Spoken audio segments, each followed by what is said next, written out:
What's a gerund? A gerund is a verb that functions as a noun. They are formed by adding ing to the end of the verb. Swimming, reading.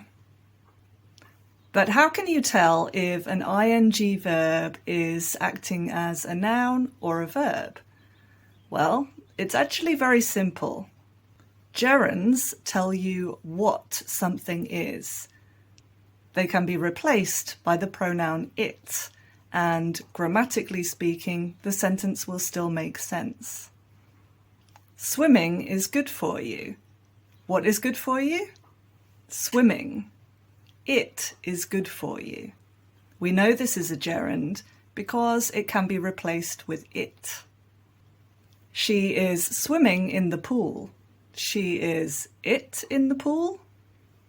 No, it doesn't make sense. So we know that swimming in this case is a verb. I like watching films. What do I like? Watching films. I like it. Watching films is a gerund phrase. We know that it's functioning as a noun because it can be replaced with it. I often fall asleep watching films. I often fall asleep it. No, it doesn't make sense. So in this case, we know that watching films is a verb phrase, not a noun phrase. Can you think of some more examples of gerunds? Put your ideas in the chat.